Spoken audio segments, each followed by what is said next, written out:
Senhoras e senhores, bom dia. Sou Alexandro Gonçalves Lopes, moderador deste painel. Falo da cidade de Recife, Pernambuco.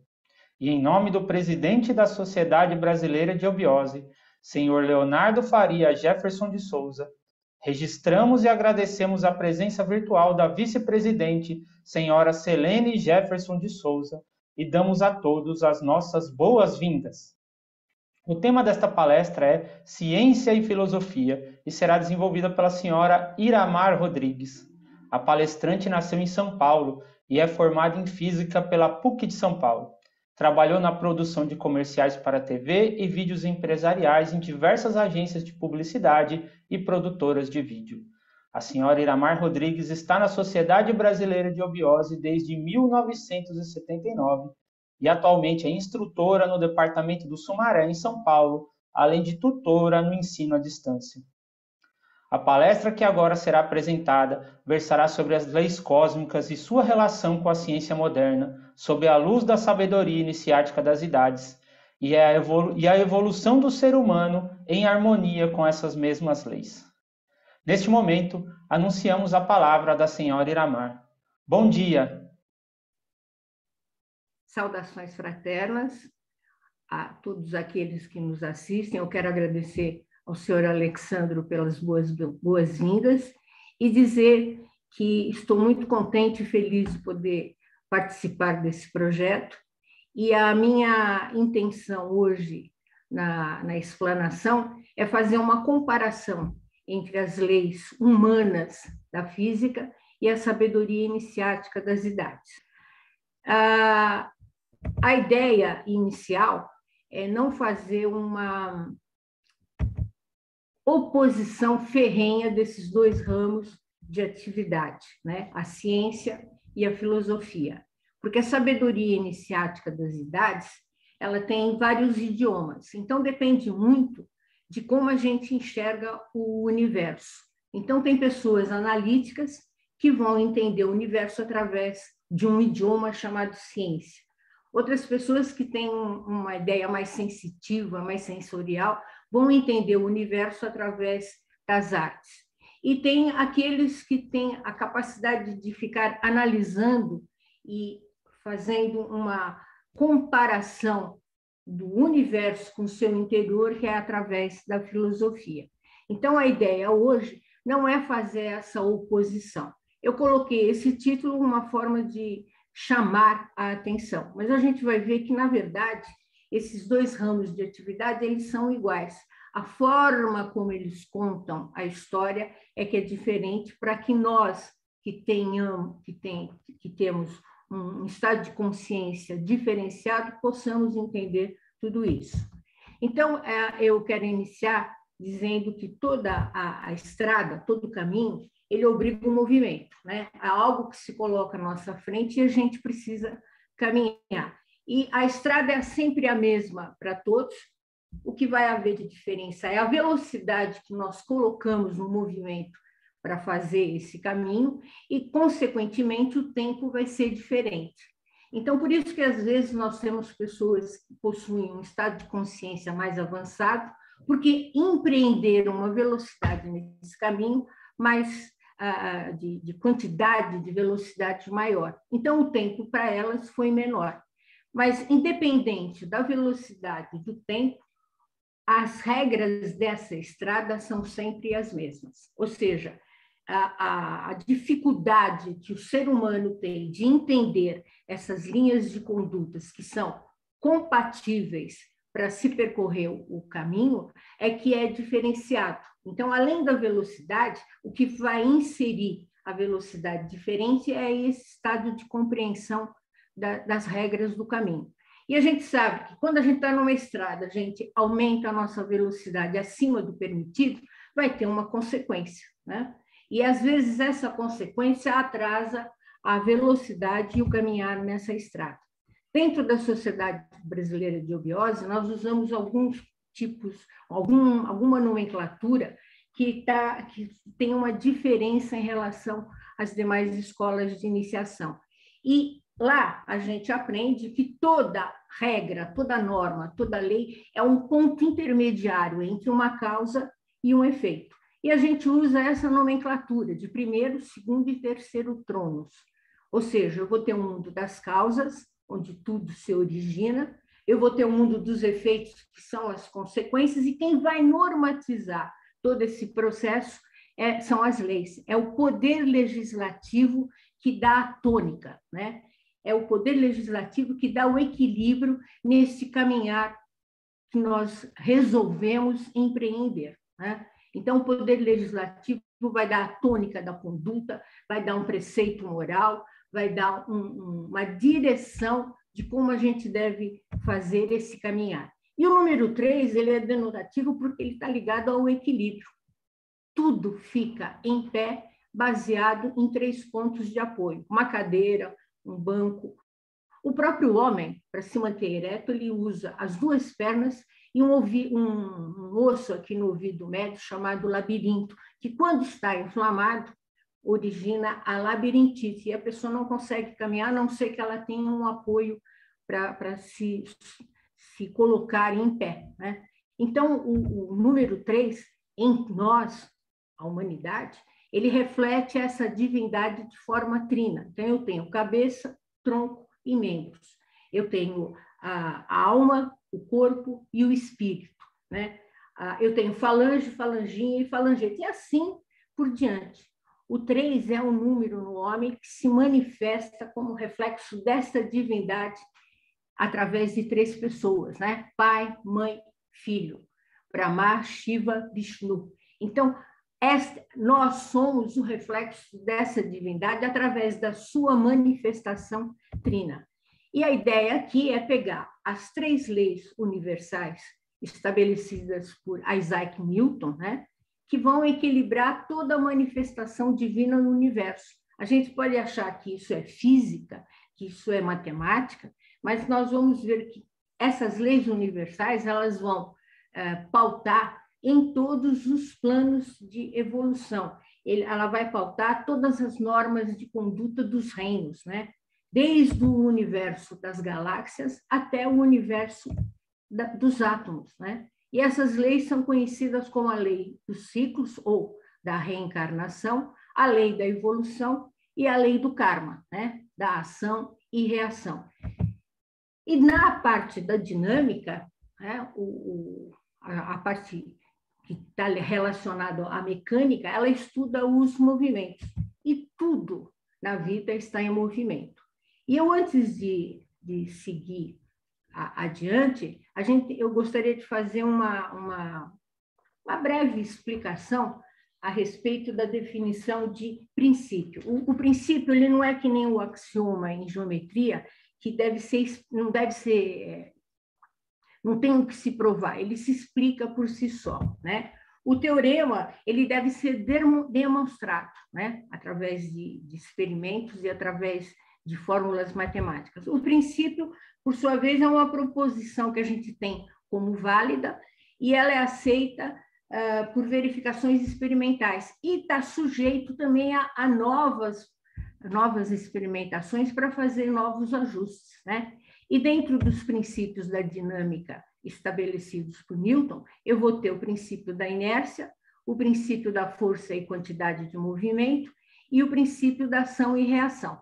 Então, qual é o foco hoje aqui? É fazer esta comparação dos dois, que parece uma coisa meio inexplicável, né? Como é que eu vou fazer essa comparação? Mas eu vou, através da matemática, através de fórmulas, né, comprovar que as 3 leis universais podem ser comprovadas cientificamente. Então, quando alguém diz assim, eu não acredito em reencarnação, não é uma questão de crença, é uma questão de conhecimento, ok? Então, vamos lá primeiro fazer uma breve explicação sobre a lei dos ciclos ou da reencarnação. Tudo na vida tem uma meta cíclica, né?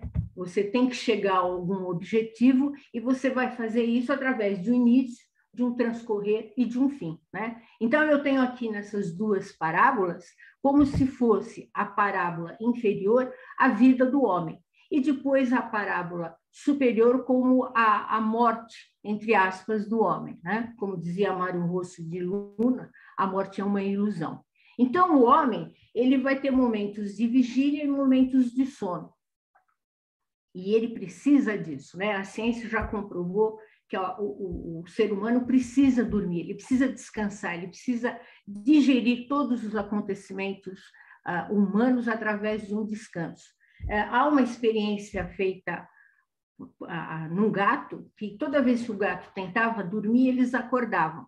E o gato, nessa experiência, chega um momento que ele fica enlouquecido, né? Então, nós precisamos de momentos de vigília, em que eu estou acordado, e momentos de sono. E esta repetição vem da palavra repetere, em latim, que significa fazer de novo. E por que eu tenho que fazer de novo? Porque eu não fiz corretamente da primeira vez, né?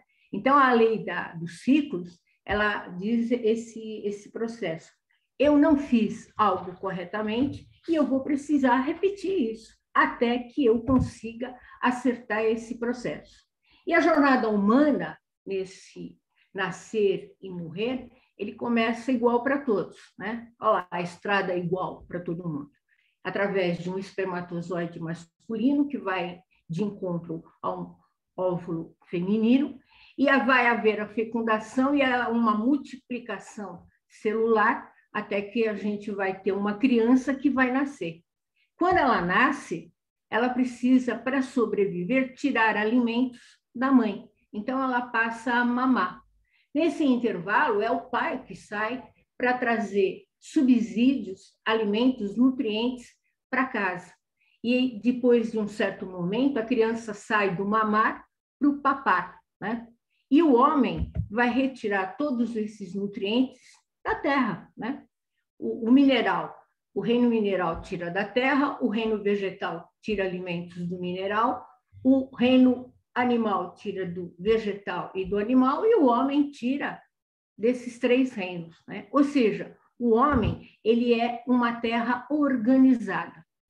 O homem, para sobreviver, ele tem o mesmo processo em todos os instantes, né? Nós nascemos e precisamos ter aquele transcurso, ter aquele percurso na vida, e a gente precisa de alimento. E quando chega o momento de término desse percurso, a gente é a chamada morte. Então, normalmente se coloca num caixão e enterra. Então, o homem vem da terra e volta para a terra, né? Mesmo aqueles corpos que são incinerados, as cinzas de algum momento vão voltar para a terra, né? Então, a lei dos ciclos é nesse processo, é uma roda de samsara, nascimentos e mortes. E essa roda vai parar de girar no momento em que o ser humano conseguir entender o seu processo, conseguir entender o que ele tem que fazer de correto.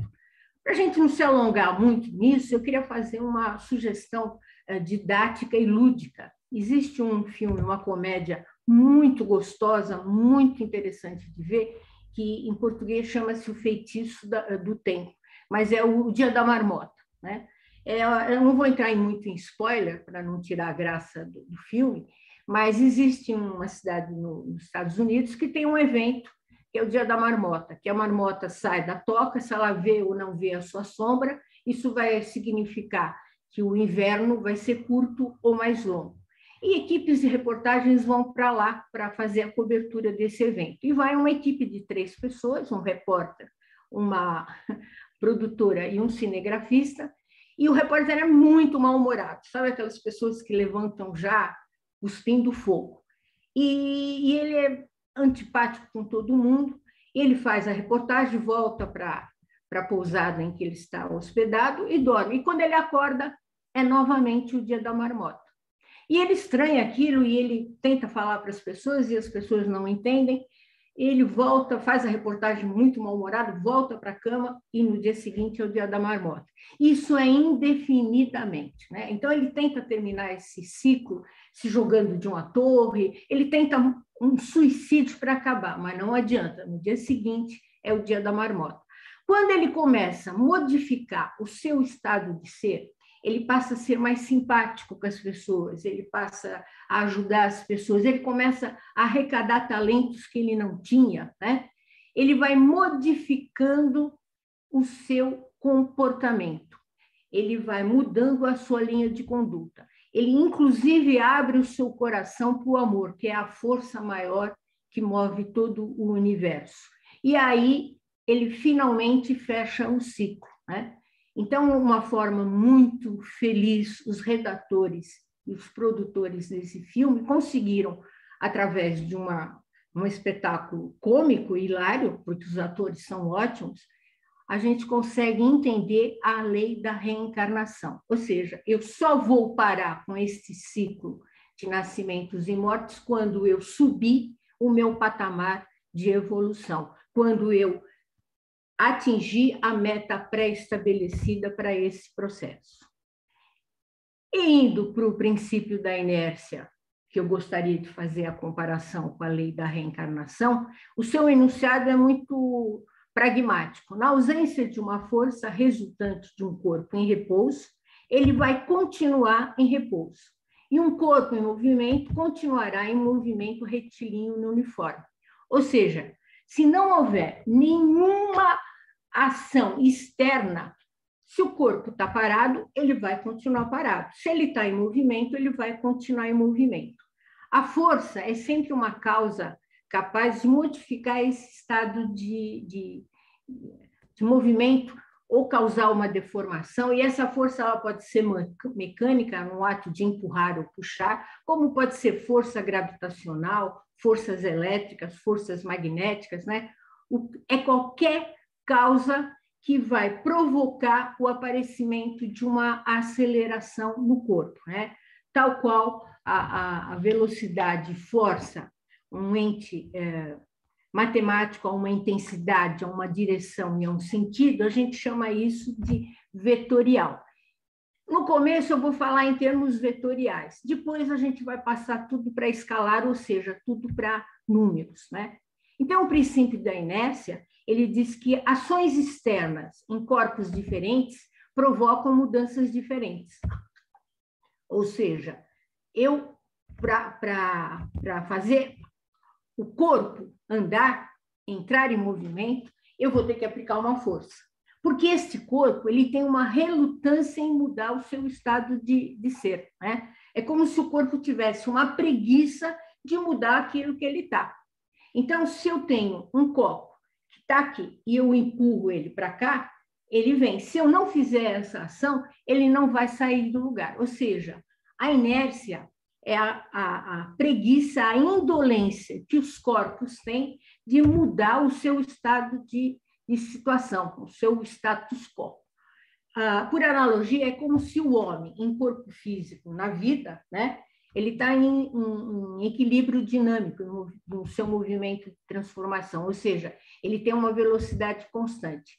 E a perda desse corpo, a morte, seria o equilíbrio estático, ou seja, ele estaria em repouso, porque o homem só consegue evoluir quando ele está com um corpo físico e não um corpo vivo, e não um corpo morto, né? Então, ou seja, nós estamos num caminhar evolutivo e ele ou a gente fica parado ou a gente vai naquele caminhar tranquilo e seguro. Para ver uma velocidade maior, eu vou ter que modificar essa situação. Então, um corpo, ele vai continuar em movimento uniforme de transformação da vida, ou ele vai ficar parado, em repouso, em estado de morte, quando não há essa força resultante. Essa força resultante é aquele ímpeto interno de cada um de nós em evoluir, em modificar, em chegar ao final da estrada e ver o que tem até lá. Então, esses ciclos de vida e morte, eles só vão terminar, só não vai ter mais reencarnação, porque você já adquiriu o seu estado real de evolução quando eu aceitar essa força externa. E daí eu vou para a segunda lei que rege os universos, que é a lei da evolução. Tudo está em processo de evolução. tudo está em movimento. Se a gente pegar o planeta Terra, ele está em um movimento de rotação sobre si mesmo. Se pegar em relação ao Sol, ele está com um movimento de translação. Se a gente pegar o sistema planetário, ele está num movimento espiral dentro da Via Láctea. Tudo está em movimento. Aquilo que não está em movimento, que está parado, ele apodrece, igual uma poça d'água parada, né? Vai criar aqueles bichinhos que vão transmitir doenças. Então, a evolução humana, ela está relacionada à alma, né? Todas as modificações que nós devemos fazer internamente, a fazer a transformação das nossas tendências negativas em tendências positivas, modificar o meu estado de defeitos em qualidades, né? Que aí é a história do rapaz lá do filme. Quando ele modificou a antipatia, o mau humor, pelo bom senso, pela simpatia, quando ele começou a arrecadar talentos novos, que ele começa a aprender a tocar piano, por exemplo, a gente vai fazer essa modificação em nós. E o que significa isso em termos muito básicos, né? É a transformação dessa energia que nós somos em consciência, né? Quando a gente é criança, a mãe da gente fala para nós, não coloca o dedo na tomada. E a gente vai lá e coloca o dedo na tomada. E aí leva um choque. Então, aí a gente toma consciência de que não devemos colocar o dedo na tomada. Eu tenho certeza que todo mundo sabe como faz fogo, né? É pegar 2 pauzinhos, atritar, as moléculas dos pauzinhos vão entrar em atrito, vão esquentar, vão liberar energia, vai haver o calor, mas isso é o conhecimento, isso é a energia. A consciência é quando eu pego realmente 2 pauzinhos e vou, na prática, aprender a fazer o fogo. Isto é consciência, né? Então, a evolução no nosso colégio de iniciação é a transformação da vida-energia em vida-consciência. E é isso que eu pretendo mostrar através da lei da força e quantidade de movimento. Mas antes disso, eu sei que tem muita gente que já deve estar torcendo o nariz. Eu pensei que ela ia falar alguma coisa interessante, mas ela vai falar de física. Eu nunca gostei de física, eu nunca fui bem em matemática, né? Na verdade, às vezes a gente tem uma indolência, uma preguiça em aprender as coisas. Então, eu vou colocar alguns conceitos básicos, qualquer livro de física básica, vocês vão encontrar essas informações. Primeiro, o que é quantidade de movimento, né? A capacidade que o corpo tem de se movimentar. E eu coloquei aí, entre parênteses, a formulinha que a gente usa. Isso daí não fui eu que estabeleci, moçada. Isso foi feito através de cálculos, através de estudo de matemáticos e físicos, né? Então, a quantidade de movimento vai ser o produto da massa de um corpo pela velocidade. A força é o agente capaz de alterar o estado do corpo, né? Se ele está parado, eu aplico uma força nele, ele vai entrar em movimento. Se eu não aplicar nada, ele vai continuar lá. E a força ela é definida pela quantidade de movimento num determinado tempo.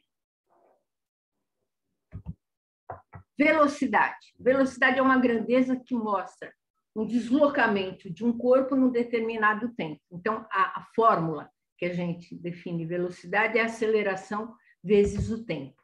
Outro termo matemático, aceleração, é a variação que o corpo tem da velocidade num tempo que ela vai empreender um percurso, ok? Já que eu estou falando de percurso, eu vou falar o que é deslocamento, né? É o espaço entre 2 posições ou mais. Ela vai ser definida pela velocidade do corpo num determinado tempo percorrido, né? E trabalho, isso que vai ser um elemento fundamental para a nossa demonstração. É a modificação do estado do corpo em relação a ele, em relação ao meio ambiente. Porque se ele vai empreender um movimento, ele vai ter um trabalho para realizar isso. E, por fim, o que vem a ser energia cinética, ou seja, todo corpo que tem uma velocidade vai ter uma energia ligada a esse corpo, ok? Acabou a aula de física, vamos agora fazer a nossa demonstração matemática, né? Como a gente falou, a quantidade de movimento é a capacidade que o corpo tem de fazer a sua alteração. E aí eu coloquei essas flechinhas aí que mostram que ele é um ente vetorial, ou seja, ele tem um número associado a ele, ele tem uma direção e ele tem um sentido, né? E a quantidade de movimento vai ser o produto da massa desse corpo vezes a velocidade. Eu vou considerar essa massa igual em todo o processo, porque eu estou falando sobre as leis básicas. Então, eu estou falando sobre física básica, né? Eu não estou falando sobre física quântica, né? Isso já é um outro assunto. E a gente sabe que, pela teoria da relatividade, quando um corpo assume o quadrado da velocidade da luz, a massa dele passa a ser infinita. Então, no nosso caso, eu vou calcular que essa massa do corpo é sempre a mesma em todos os momentos. E vai haver uma modificação na quantidade de movimento, ou seja, na capacidade que o corpo tem de se movimentar, durante um certo tempo, se não houver nenhuma força envolvida. Se houver uma força envolvida, eu já vou ter outro processo, né? Essa força resultante é quando ela é proporcional ao tempo que essa força é colocada pela quantidade de movimento linear. E aí é a formulinha que eu ainda coloco, que tem em qualquer livro de física básica, né? E eu tenho lá da outra fórmula que eu mostrei no slide anterior, e eu posso fazer uma substituição que eu não vou alterar a sentença matemática. Então, eu pego P dessa segunda sentença matemática, que é a massa vezes a velocidade, e vou substituir ali na primeira. Então, eu vou ter que força vai ser o produto da massa pela velocidade do corpo dividido pelo tempo.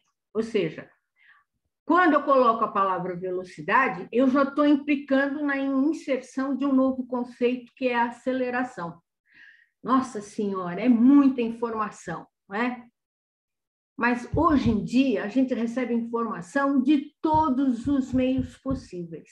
E se eu tenho capacidade de entrar no Facebook, no WhatsApp, no Instagram e pegar todas essas informações e burilar, digerir dentro do meu pensamento, dentro da minha memória, dentro da minha inteligência, se eu não for indolente nem preguiçosa, eu vou conseguir me aplicar a entender esses processos matemáticos. E o que é a aceleração, né?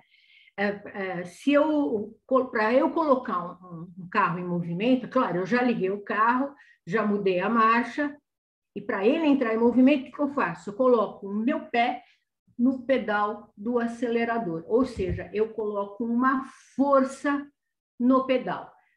Quando eu faço isso, eu vou empreender uma aceleração ao carro, né? Então, eu apliquei essa força no corpo e esse corpo criou uma aceleração que vai entrar.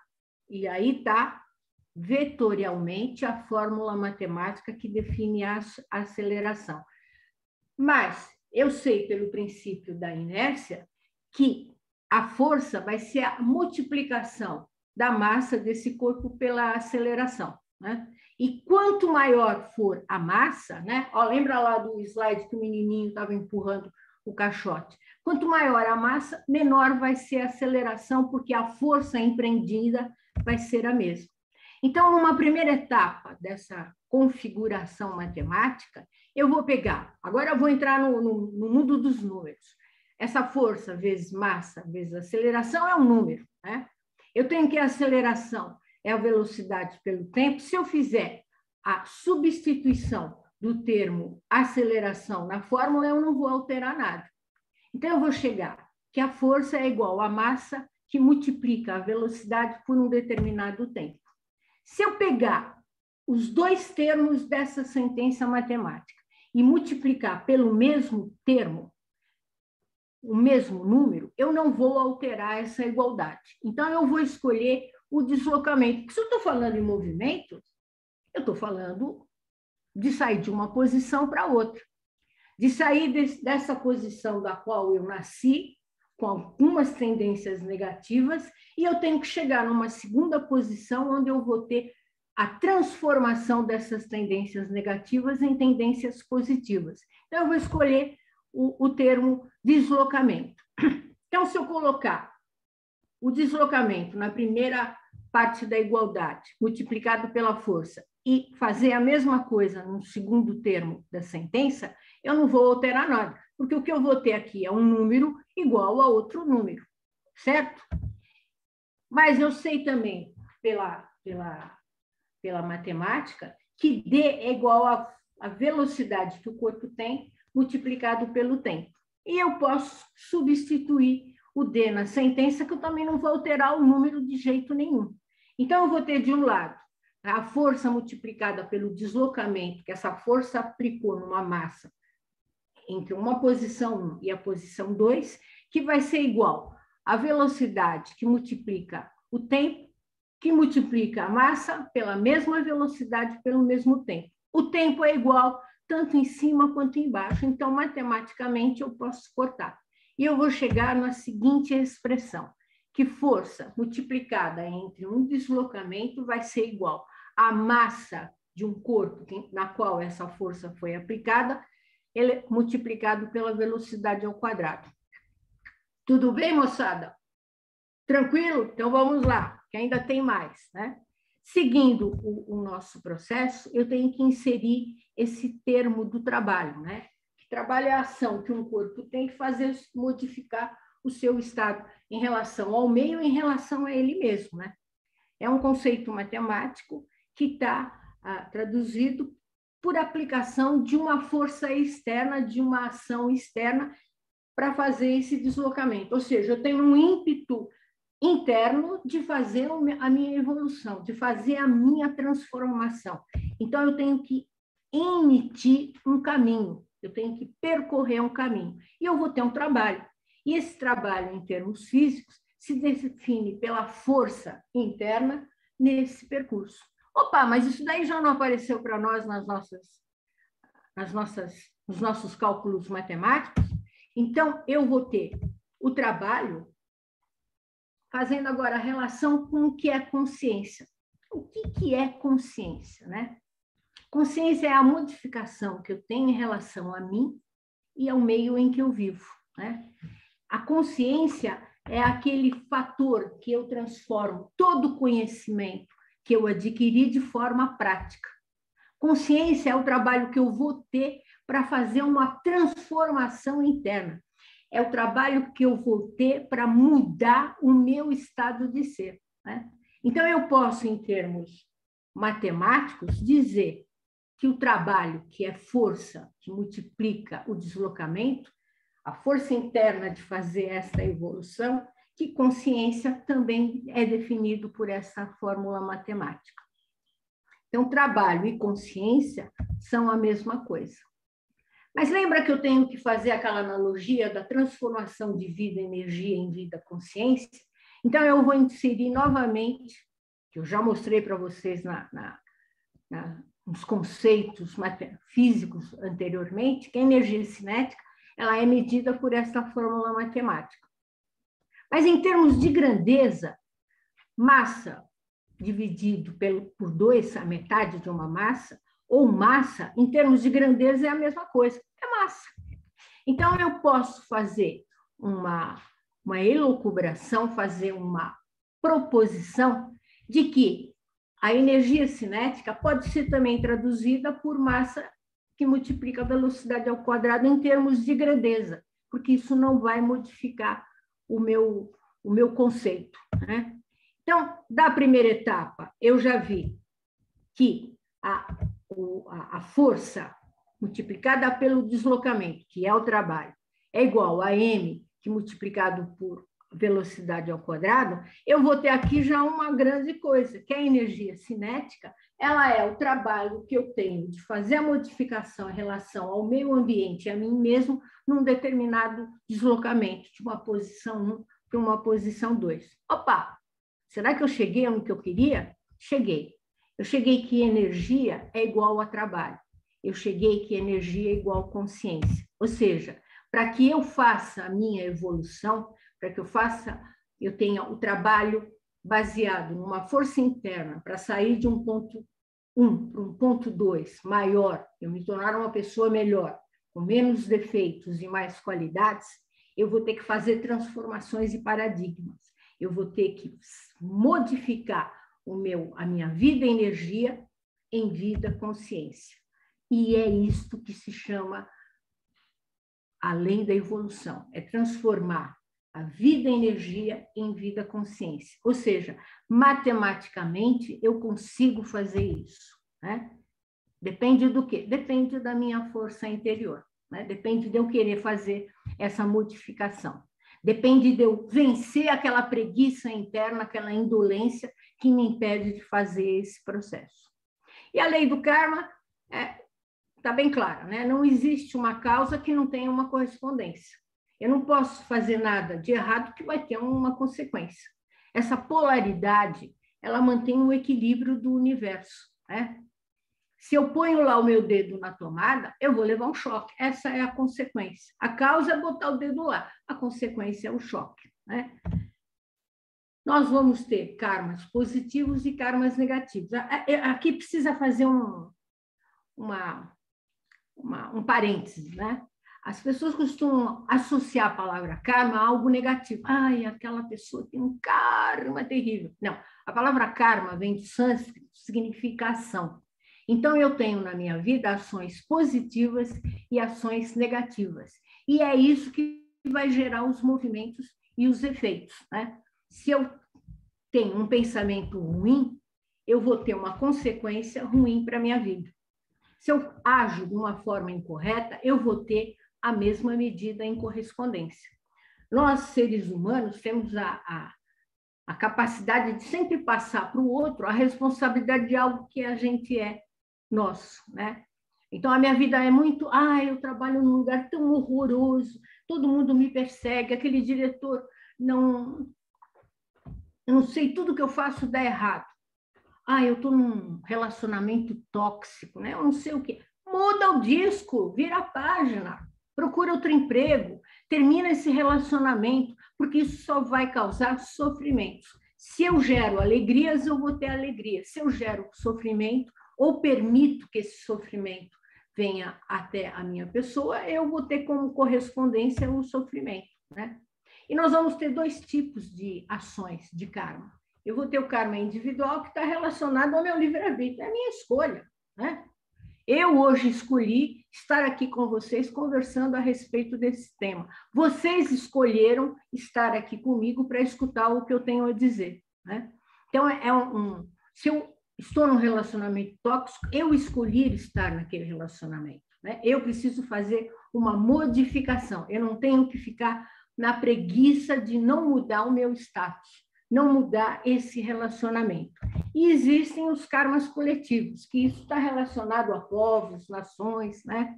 E isso vai gerar guerras, epidemias, porque é uma cobrança de valores coletivos, né? Nós passamos aí, saímos, mais ou menos, a gente nunca sabe direito se saiu da pandemia da Covid-19, né? O que essa pandemia veio nos cobrar? Veio nos cobrar aspectos humanos da solidariedade, da fraternidade, do respeito, da união. Vamos nos unir para ver como é que a gente enfrenta esta situação.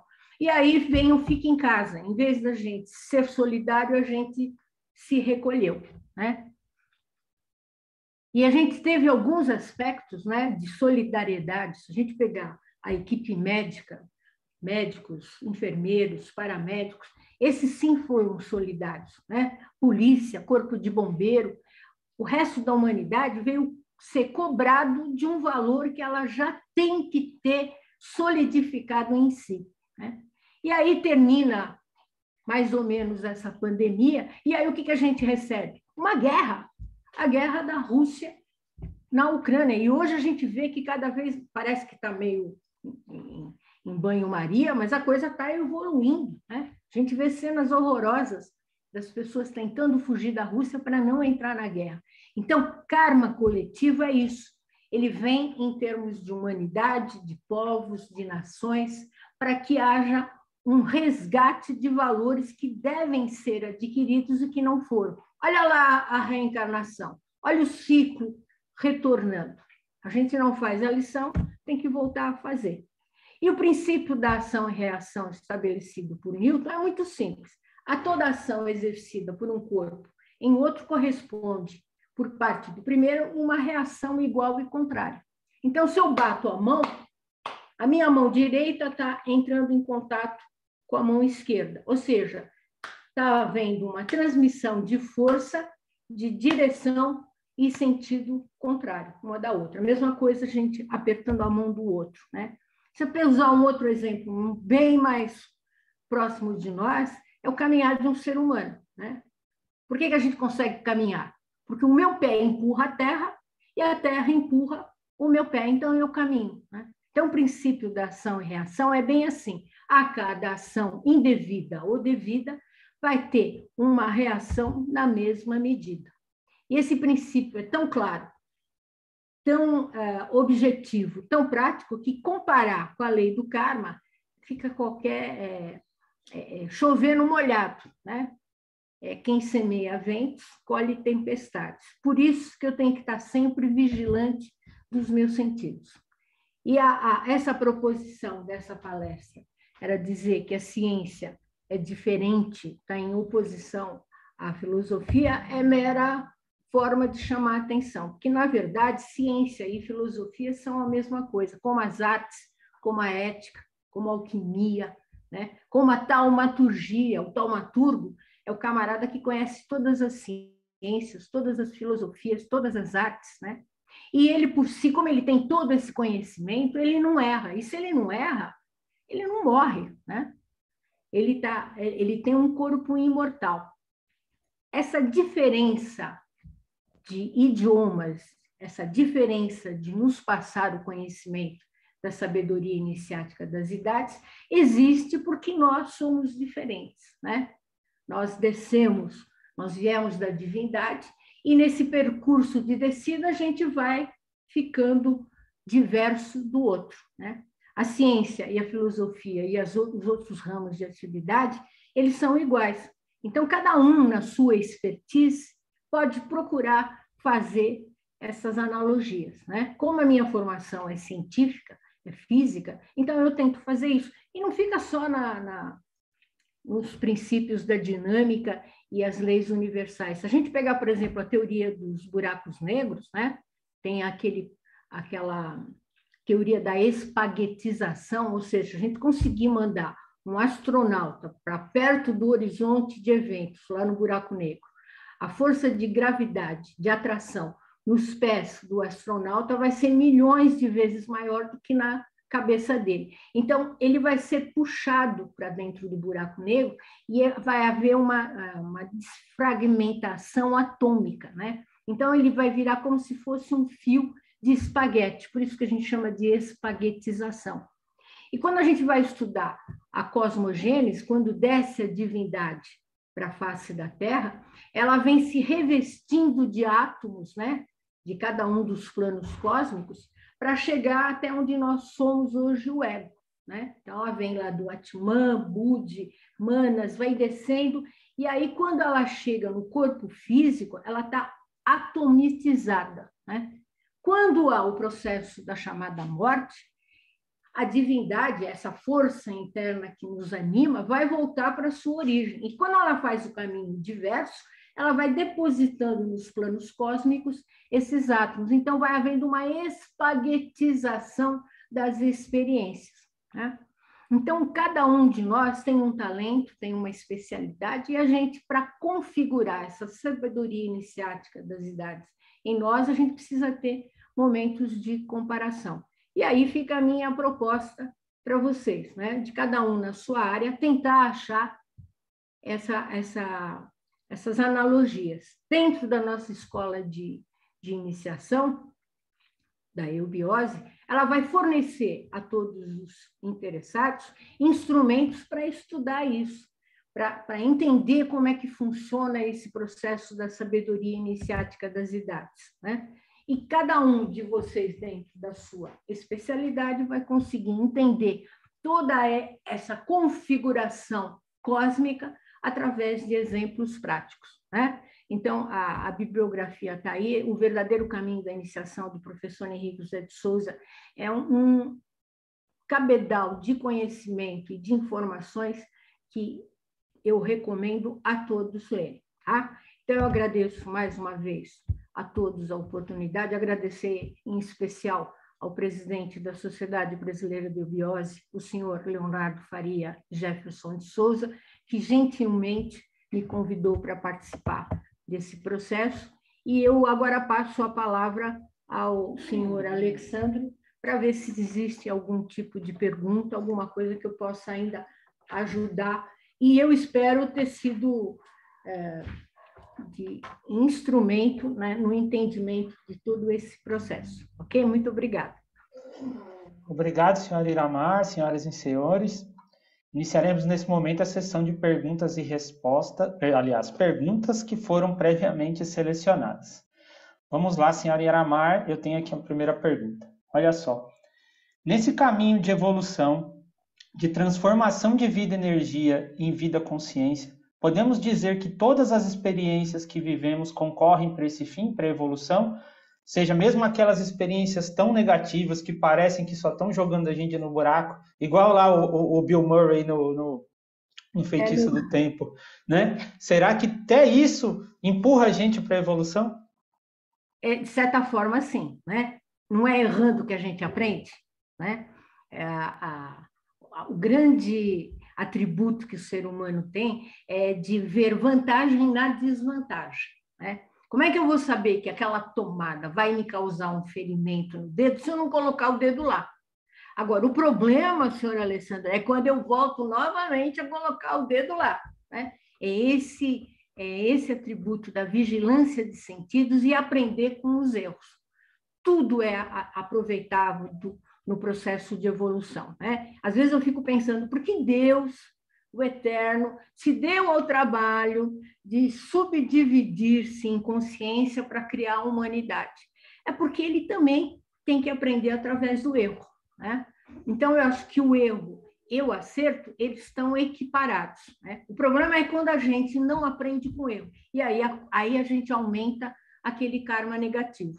Então, é como se fosse assim, eu vou ao banco e faço um empréstimo. Aí vai ter uns juros, né? E não pago o empréstimo no dia determinado. Ou seja, eu erro na minha proposta de contrato de empréstimo com o banco. O que vai acontecer? Vai ter os juros e vai ter a multa, né, referente a isso. Então, quando eu não aprendo com o meu erro, aí eu vou arrecadando mais negatividade para a minha vida. E aí é aquela história daquele desenho animado, os mais antigos vão lembrar, daquela hiena que fica, ó vida, ó morte, ó... Não, a gente tem que fazer a transformação desse processo. Está tudo na nossa mão, né? Só tem que vencer a inércia. Pois é. Perfeito, senhora Iramar, é isso mesmo. E olha só, mais uma perguntinha aqui. E como a senhora disse, mostrou nos slides, a Terra empurra o pé do ser humano no seu caminhar, né? O ser humano empurra a Terra, mas a Terra também empurra o ser humano nessa caminhada que ele tem. Podemos dizer que, então, que essas tragédias naturais, todas essas coisas que a gente vê que o planeta coloca para a gente, são algum tipo de recado do planeta Terra para a gente, quem sabe, mudar o nosso caminho, ver o que nós estamos trilhando aí, sim, como humanidade? Com certeza, senhor Alexandre. A Terra é um ser vivo, né? E a alma desse ser vivo é a humanidade. Nós somos a alma do planeta Terra, né? A Terra é o corpo físico. Se a evolução está na alma, a humanidade precisa evoluir, ela precisa modificar o seu estado. E quando a gente não faz isso, o que acontece? O corpo adoece, né? Então, quando eu tenho, por exemplo, um vulcão que entra em erupção, é o planeta Terra com febre, né? Quando eu tenho um ciclone, né? As águas se revoltam, é uma indigestão, eu comi algo que não estava bem. Então, quando nós não tratamos corretamente o nosso caminhar, quem vai gerar o quê? Vai gerar um sofrimento. Dependendo da quantidade de sofrimento, isso vai criando como se fosse uma nuvem e isso vai grudar no nosso corpo vital. Quando a gente estuda a constituição oculta do homem dentro da escola iniciática da eubiose, nós aprendemos isso, que os nossos pensamentos, as nossas emoções inadequadas vão criar nódulos e buracos no nosso corpo vital. E é por onde entram as doenças. Então, o planeta, quando tem essas catástrofes naturais, é o corpo físico que está doente. E esse corpo físico está doente porque a alma desse corpo também está doente. E quem é a alma do corpo físico Terra? A humanidade. Então, nós somos responsáveis por tudo isso, né? E volto lá no princípio da inércia. Precisa sair da preguiça. Precisa levantar e encarar a realidade como ela é. Enfrentar os nossos erros e transformá-los em qualidades, em acertos. E não repetir o erro, né? Como a gente falou. Pois é. Olha só, última perguntinha para a senhora Iramar. A senhora relacionou vários aspectos da física clássica às leis universais, às leis cósmicas. A senhora imagina que no futuro existirão talvez novas leis, novos cálculos, né? Porque a humanidade, nesse caminho de evolução, vai aprendendo cada vez mais e matematizando, talvez de maneiras diferentes, o que ela enxerga na natureza e vai evoluindo esses próprios cálculos.